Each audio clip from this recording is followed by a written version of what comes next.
Hi, this is Purple Turtle Tarot, and it is Saturday, October 21st, 2023. Or when I recorded this, it is. Most of my readings are geared towards being timeless. And I've been trying to get this really good reading I drew maybe a few days ago. I was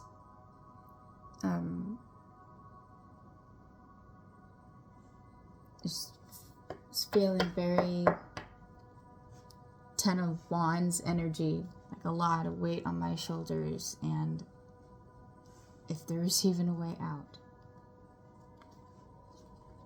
And then I pulled this, just felt I need to pull a tarot card deck. And then these came out all upright, and I believe this was the order they were in. I tried to keep them in the order they were in. And I just felt like it was a lot of major arcana cards.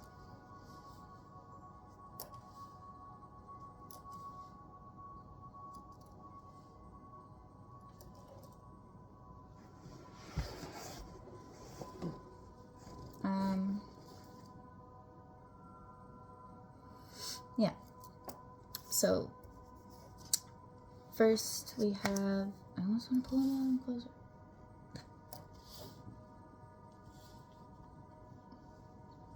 Temperance.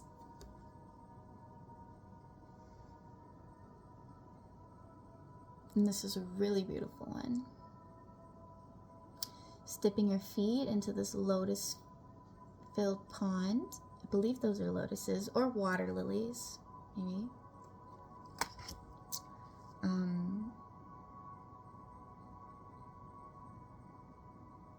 And there's like a circle around her, around the sun. I just take that as growth.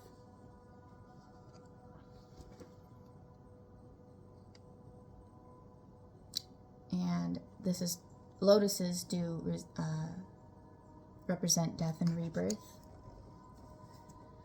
So you could have Sag placements, or this could be about a Sagittarius you know, or it could just be general transit energy and things are getting balanced. You're either balancing yourself out well, or things are balancing out really well in your life. The universe might be helping you. This almost seems like the same girl. If this is about a Sag in your life, they could be giving you an offer. Maybe the universe is giving you an offer.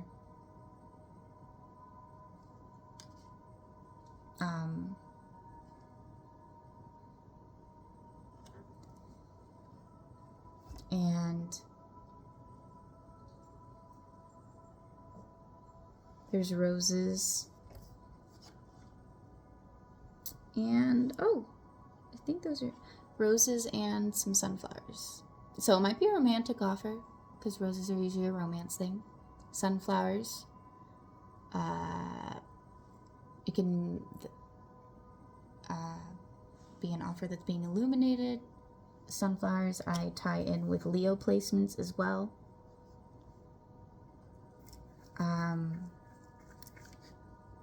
Or even maybe sunflowers to me also represent like creativity because of the Leo within them.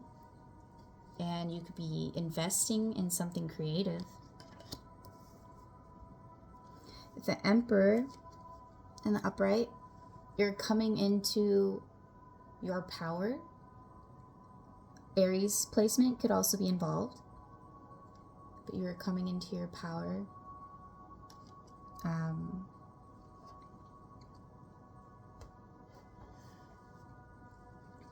Ten of Swords. I think this depiction of Ten of Swords is really cool. Maybe you felt backstabbed in the past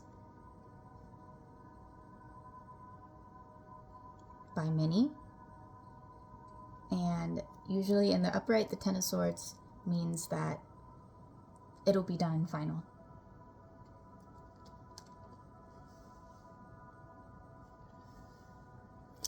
The Two of Swords. I get, based on how this card is drawn, I also get very High Priestess vibes to it because of like the pillars and I don't know. But her eyes are covered. What is she doing with her hands? There's like little stars just like floating up out of her hands. That's kind of pretty. And she has stars inside her cape. Interesting. Not on the inside, but the outside. I feel like there's a lot of different ways you can go for your wish fulfillment. And it's like there for you to manifest. But you have to make a decision.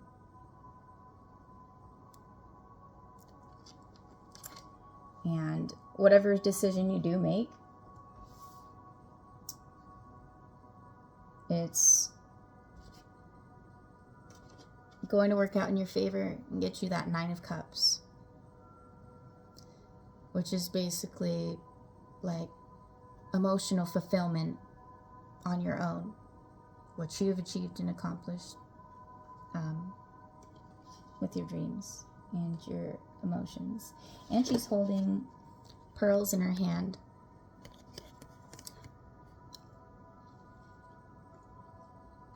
So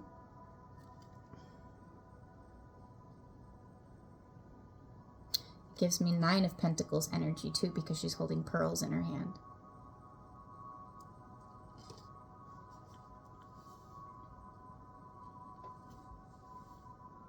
Judgment.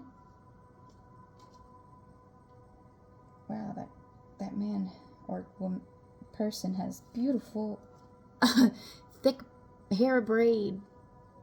Such a thick braid. And he has branch antlers.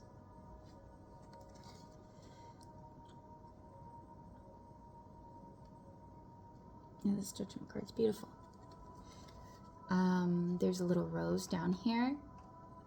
So I believe Judgment, and it came in with this one right after it. To have Judgment and the Wheel of Fortune right next to each other is pretty big, profound things. It's like the universe is working in your favor.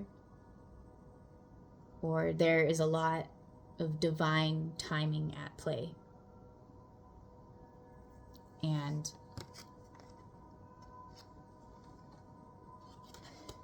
yeah, this may represent the collective. There is growth coming out. He even has little leaves on his ears, so maybe like your spiritual, you being able to tap into spiritual messages might be growing. His long, big braid of hair too, I believe, to me represents like fertility or growth.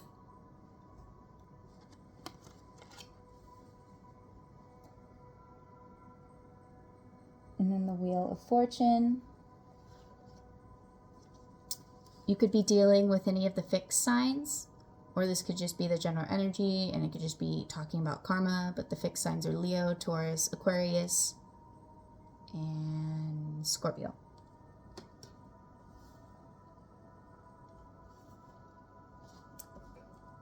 And then 3 of Laurels.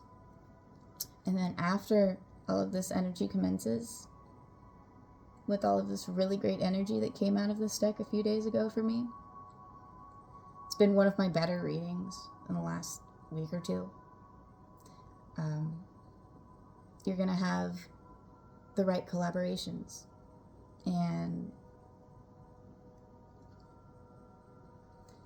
people are going to work together. You may find a new community that after all of this betrayal happened, or this hardship happened, and after you finally make a decision of how you want to fulfill your dreams, and you let karma and divine timing take its course, you will find the right community.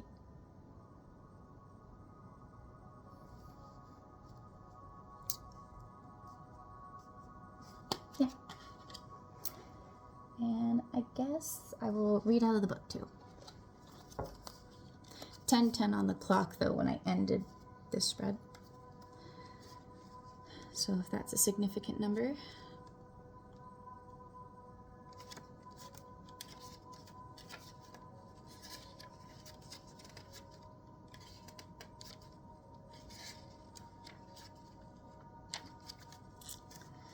Temperance.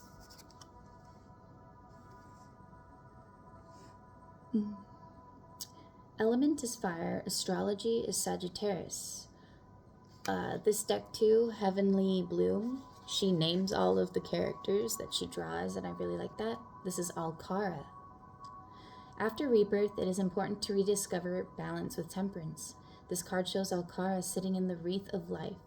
She sits with one foot on a solid foundation and the other one dipped in an ever-moving water.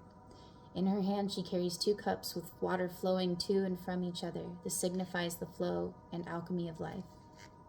The Temperance card radiates calming energy. In a reading, it encourages you to let things flow and bring order to your energies. This is the ultimate patience is a virtue card. It can also refer to alchemy and the power to blend different elements together and create something new of higher value.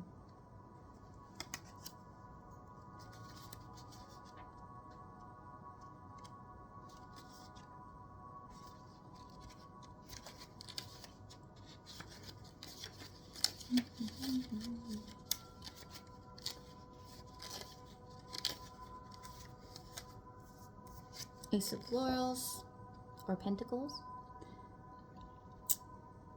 The Beginning. This card depicts Alcara again, the creator and the eldest earth spirit. Below blossoms the lush meadow of the Ilunis. And I love this deck too. She basically created 4 different species for the suit cards, and she created a little bit of lore around them. So that's what the meadow of Ilunis is where the earth spirits that have branches that grow out of their head come from. The Upright, new ventures. As with all aces, this signifies a new beginning, a seed that needs nurturing but will yield abundant security and stability.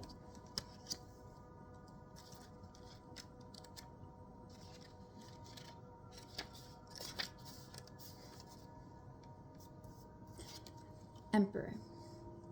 Element fire, astrology Aries. The character is called Udkai. Fatherly discipline comes after motherly nurturing. The Emperor brings structure to an idea. A stoic and strict figure, he sits atop the same throne as the Empress.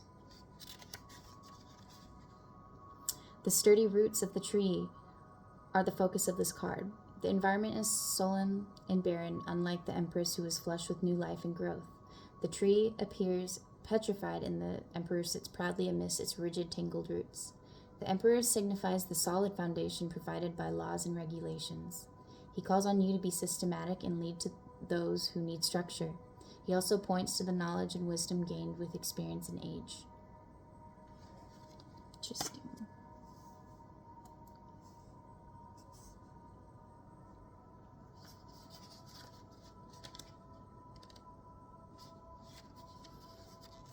Ten of Swords.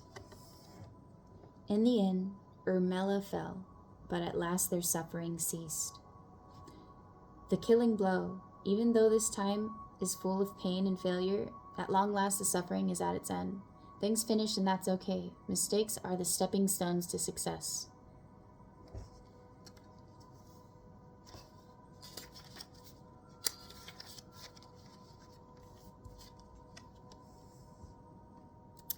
Between 2 choices, Kallio weighs the pros and cons. Their eyes are blinded, but the moon shines down to give them guidance through intuition. Upright, difficult decisions. Weigh your options carefully and think with your mind as well as your heart.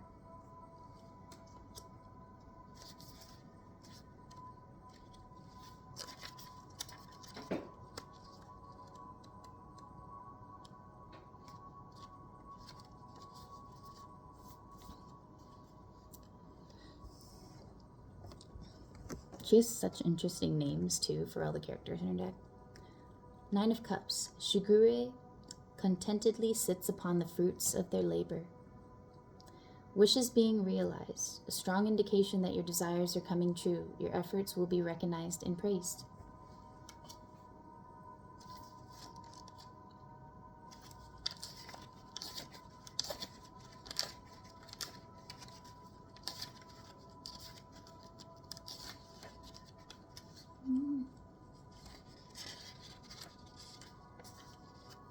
Judgment.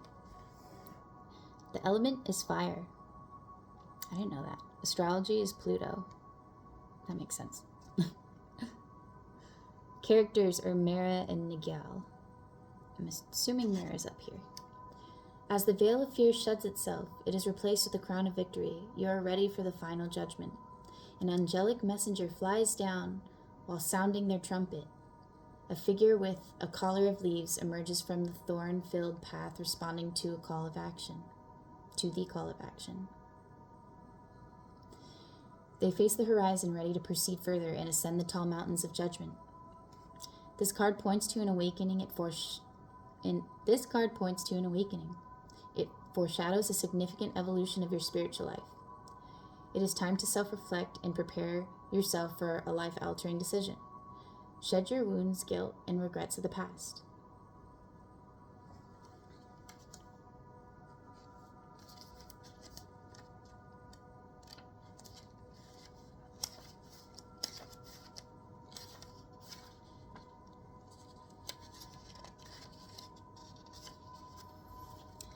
The Wheel of Fortune. I don't know why. Sorry if my hands are shaking a lot. I think it's the ankle. The element is fire. Lots of fire in the major arcana cards, apparently. Lots of fire. Astrology is Jupiter. Characters. I don't know the Wheel of Fortune. I guess that makes sense. Yeah, because Jupiter's luck in like the Wheel of Fortune, the game. It's about luck. Characters are Ego, the Prophet, Chantil, Sidra, Sio, the Keeper, and Allura. Yeah. I'm assuming the Prophet and the Keeper are on these sides, maybe? What? Yeah, there's 7 people on this card? 7 people on this card. Usually not that many people. Usually there's something in every corner of the Wheel of Fortune. After soul searching, some answers are revealed in the Wheel of Fortune. The wheel is composed of the 4 elements, which are the alchemical symbols for the building blocks of life. 3 figures surround the wheel. The left figure signifies the descent to the material world, and the right figure signifies the rise to the celestial. At the top, Ego, who represents knowledge and strength. The wheel is always in constant motion. 4 figures represent the zodiac signs: Aquarius, Scorpio, Leo, and Taurus. Look on as it turns. The Wheel of Fortune appearing signifies that what goes around comes around. It is a card of karma, and it shows that there are greater forces at work to ensure balance.